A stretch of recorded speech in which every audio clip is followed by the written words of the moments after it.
Quick 25ಗೆ ಸ್ವಾಗತ. ನಾನು ಚೈತ್ರ ಅಂಚನ್. ಈ ಕ್ಷಣದ 25 ಸುದ್ದಿಗಳನ್ನು ಕ್ವಿಕ್ ಆಗಿ ನೋಡೋಣ. ಸಚಿವ ಪ್ರಿಯಾಂಕ್ ಖರ್ಗೆ ಬಿಜೆಪಿ ಅಭ್ಯರ್ಥಿ ಮಣಿಕಂಠ ರಾಠೋಡ್ ಆಡಿಯೋ ಬಿಡುಗಡೆ ಮಾಡಿದ್ದಾರೆ. ಮಣಿಕಂಠ ರಾಠೋಡ್ ಮೇಲೆ 2040 ಕೇಸ್ ಇವೆ. ನಾಳೆ ಇವನ ಬ್ಯಾನರ್ ಅಡಿ ಕಲಬುರಗಿಗೆ ಬಂದು ಹೋರಾಟ ಮಾಡ್ತೀನಿ ಅಂತ ಅಂತೀರಿ, ನಿಮಗೆ ನಾಚಿಕೆ ಆಗಲ್ವಾ ಅಂತ ಪ್ರಶ್ನಿಸಿದ್ದಾರೆ. ಸಚಿನ್ ಪಾಂಚಾಳ ಆತ್ಮಹತ್ಯೆ ಪ್ರಕರಣದಲ್ಲಿ ಆರೋಪ ನಿಜವಾದರೆ ನೋಡೋಣ, ಮೊದಲು ತನಿಖೆ ಆಗಲಿ ಅಂತ ಬೆಂಗಳೂರಿನಲ್ಲಿ ಪಿಡಬ್ಲ್ಯೂಡಿ ಸಚಿವ ಸತೀಶ್ ಜಾರಕಿಹೊಳಿ ಹೇಳಿದ್ದಾರೆ. ಬಿಜೆಪಿಯವರು ಹೇಳಿದಂತೆ ಸಿಬಿಐಗೆ ಕೊಡೋದಕ್ಕಾಗೋದಿಲ್ಲ ಅಂತ ಹೇಳಿದ್ದಾರೆ. ಸಚಿನ್ ಪಾಂಚಾಳ್ ಹೆಸರಿನಲ್ಲಿ ಎಲ್ಲೂ ಲೈಸೆನ್ಸ್ ಇಲ್ಲ ಅಂತ ಗುತ್ತಿಗೆದಾರರ ಬೀದರ್ ಜಿಲ್ಲಾ ಘಟಕದ ಅಧ್ಯಕ್ಷ ಜಗನ್ನಾಥ್ ಶೇಗಜಿ ಟಿವಿ9ಗೆ ಹೇಳಿಕೆಯನ್ನು ಕೊಟ್ಟಿದ್ದಾರೆ. ನಮ್ಮ ದಾಖಲೆಗಳ ಪ್ರಕಾರ ಸಚಿನ್ ಪಾಂಚಾಳ್ ಗುತ್ತಿಗೆದಾರ ಅಲ್ಲ ಅಂತ ತಿಳಿಸಿದ್ದಾರೆ. ಸಚಿನ್ ಗುತ್ತಿಗೆದಾರರೇ ಆಗಿದ್ರೆ ನಾವು ಪ್ರತಿಭಟನೆ ಮಾಡ್ತೀವಿ, ಜೊತೆಗೆ ನಿಲ್ತೀವಿ ಅಂತ ತಿಳಿಸಿದ್ದಾರೆ. ಸಚಿನ್ ಹುಟ್ಟೇ ಇಲ್ಲ ಎಂಬಂತೆ ಮಾಡ್ತಾರೆ ಎಂಬ ಭಯ ಕಾಡ್ತಾ ಇದೆ ಅಂತ ಸಚಿನ್ ಸಹೋದರಿ ಸುರೇಖಾ ಆತಂಕ ವ್ಯಕ್ತಪಡಿಸಿದ್ದಾರೆ. ರಾಜ್ಯ ಸರ್ಕಾರದ ಮೇಲೆ ನಮಗೆ ನಂಬಿಕೆ ಉಳಿದಿಲ್ಲ, ಕೇಂದ್ರದಿಂದ ಪ್ರಕರಣದ ತನಿಖೆ ಆಗಬೇಕು ಅಂತ ಆಗ್ರಹಿಸಿದ್ದಾರೆ. ಪ್ರಧಾನಿ ಮೋದಿಗೂ ಈ ಕುರಿತು ಪತ್ರವನ್ನು ಬರೆಯುವುದಕ್ಕೆ ಪ್ರಯತ್ನಿಸುತ್ತೇವೆ ಎಂದಿದ್ದಾರೆ. ಮೈಸೂರಿನ ಕೆಆರ್ಎಸ್ ರಸ್ತೆಗೆ ಸಿದ್ದರಾಮಯ್ಯ ಹೆಸರಿಡುವ ವಿಚಾರ ಭಾರಿ ಚರ್ಚೆಯಾಗ್ತಾ ಇದೆ. ನಿನ್ನೆ ವಿವಿಧ ಸಂಘಟನೆಯ ಸದಸ್ಯರು ಕೆಆರ್ಎಸ್ ರಸ್ತೆಗೆ ಪ್ರಿನ್ಸಸ್ ರಸ್ತೆ ಅಂತ ಸ್ಟಿಕ್ಕರ್ ಅಂಟಿಸಿ ಪೂಜೆ ಮಾಡಿದ್ರು. ಆದರೆ ರಾತ್ರೋರಾತ್ರಿ ಪ್ರಿನ್ಸಸ್ ರಸ್ತೆ ಸ್ಟಿಕ್ಕರ್ಸ್ ತೆರವು ಮಾಡಲಾಗ್ತಿದೆ.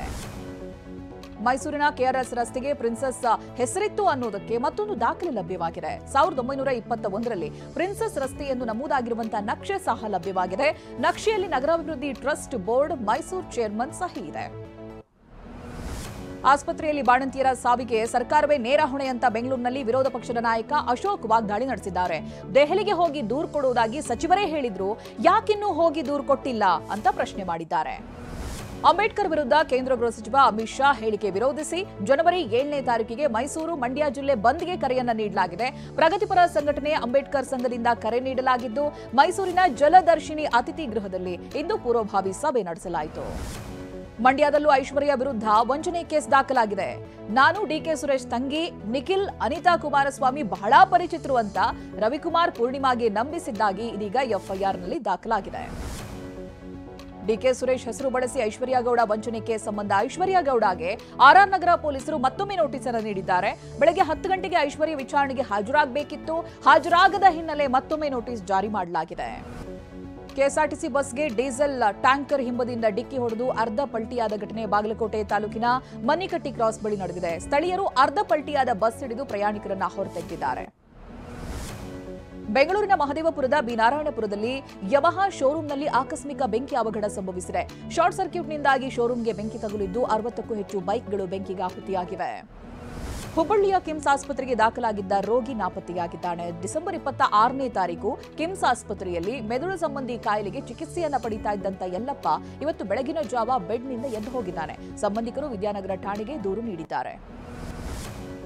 ಬೆಂಗಳೂರಿನ ಗೊರಗುಂಟೆಪಾಳ್ಯದಲ್ಲಿರುವಂತಹ ಬಿಪಿಒ ಕಂಪನಿಯಲ್ಲಿ ಟೆಲಿಕಾಲರ್ ಆಗಿದ್ದಂತ ಯುವತಿ ನಾಪತ್ತೆಯಾಗಿದ್ದಾಳೆ. ಬಾಗಲಗುಂಟೆಯ ಬಾಡಿಗೆ ಮನೆಯೊಂದರಲ್ಲಿ ವಾಸವಿದ್ದಂತ ಅರ್ಚನಾಳನ್ನ ಅನ್ಯಕೋಮಿನ ಯುವಕ ಕರೆದೊಯ್ದಿರುವಂತಹ ಶಂಕೆ ವ್ಯಕ್ತವಾಗಿದೆ. ಹೈದರಾಬಾದ್ನ ಸಿಎಂಆರ್ ಎಂಜಿನಿಯರ್ ಕಾಲೇಜ್ನ ಮಹಿಳೆಯರ ಹಾಸ್ಟೆಲ್ನ ಬಾತ್ರೂಮ್ನಲ್ಲಿ ರಹಸ್ಯ ಕ್ಯಾಮೆರಾ ಇಡಲಾಗಿದೆ ಎಂಬ ಆರೋಪ ಕೇಳಿಬಂದಿದೆ. ಇದರಿಂದ ರೊಚ್ಚಿಗೆದ್ದ ವಿದ್ಯಾರ್ಥಿನಿಯರು ರಾತ್ರೋರಾತ್ರಿ ಪ್ರತಿಭಟನೆ ನಡೆಸಿದ್ದಾರೆ. ಪದೇ ಪದೇ ಫೇಲ್ ಆಗ್ತಿದ್ದರಿಂದ ಬೇರೆ ಕಾಲೇಜು ಸೇರುವಂತ